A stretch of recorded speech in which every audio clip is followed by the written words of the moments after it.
We're going to go over the converse of the Pythagorean theorem today.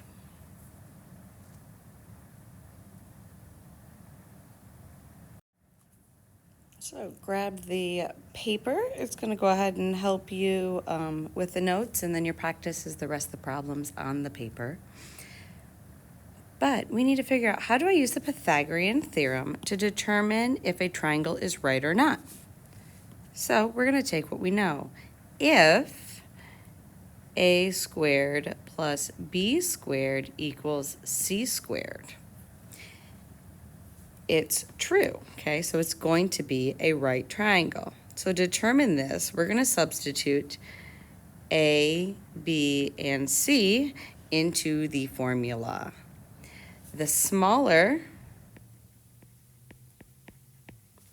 of the two values for a and b, and the larger is going to be c. If the statement is true, then it's a right triangle. If it is false, it is not a right triangle, okay? So if a squared plus b squared does equal c squared, that is true, okay? If a squared plus b squared does not equal c squared, it is false. For a, b, and c, I want you to go smallest number,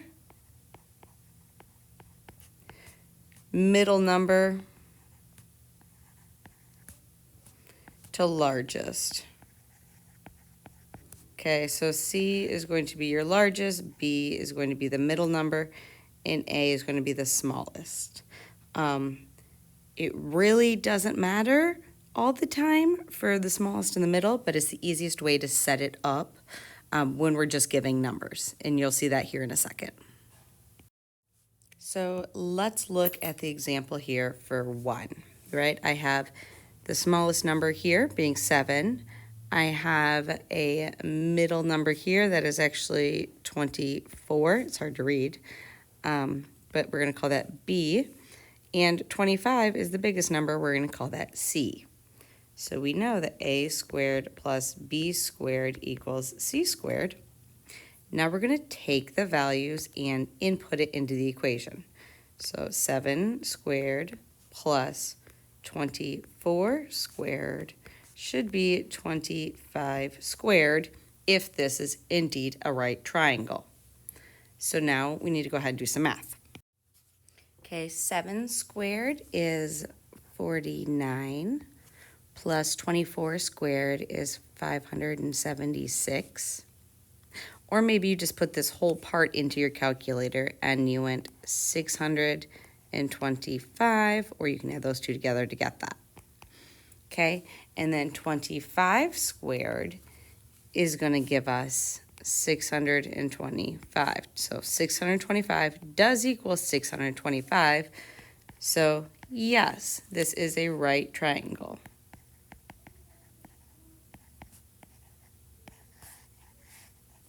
Okay, now we're going to do the same thing over here. So I have 3.5 is A. The next middle number is going to be 4.5, so we'll call that B. C is going to be 6, because that is the largest number I have. So again, I know A squared plus B squared equals C squared. So I'm going to take that information and write it into the equation. So 3.5 squared plus 4.5 squared equals 6 squared. So I want to do it the easier way. I'm just going to put this whole part right here into my calculator. When I do that, I get 32.5, and then 6 squared is 36. Well, 32.5 does not equal 36, so no, this one is not a right triangle. Okay, so skip down to question number 5. We need to figure out which of the following side lengths could not be represented by a right triangle. Okay, remember the key part is not is what I'm looking for here. we have 3 different side lengths. So I'm going to go, A, B, and C. I'm going to figure out each one of these and figure out which one is not a right triangle. Now, I recorded this already over here showing you how to do it on the calculator, how to use a computer, so it's completely separate. But now we're going to play this video over here, and I want you to see how you can take just all this information right here and put it directly into your calculator to let you know which one is or isn't a right triangle. Okay, looking at problem number 5, we're going to try to figure out from those numbers what is a right triangle. So we have 3 numbers, and remember it is going to be the smallest side plus the middle side equals the longest side, because your hypotenuse is always C, which is always going to be the longest side. So open up your calculator, right? Go ahead and hit home. Go ahead, hit number 1 because we want a new. Tell it no if it asks you if you want to save, and you want to go to 1, you want to calculate. So A tells us we have 7, 24, and 25. So we're going to go 7 squared plus 24 squared equals 25 squared. Go ahead and hit enter, and we know that is true, so that is a right triangle. You could have also went 7 squared plus 24 squared, got that answer, then figured out 25 squared, and know that 625 equals 625. First way, though, is probably the quickest way. Our calculator will tell us, is it true or false? So B gives us 6, 8, and 10. So 6 squared, so smallest number, plus the second smallest number is going to be 8 squared equals the biggest number, which is 10. We're going to square that, and that also is true. Those would be right angles.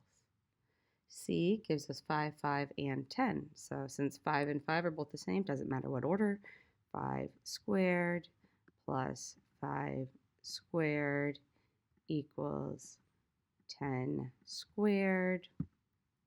That is not true, and we can go ahead and confirm that by going 5 squared plus 5 squared, which would give us 50.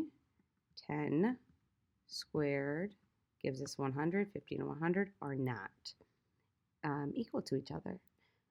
We are just going to go ahead and try D just because. So 5, 12, and 13. So smallest number squared plus middle number squared equals the biggest number, which would be 13 squared, and that is indeed true. So answer choice C is the one that is not a right triangle. So right here, this one.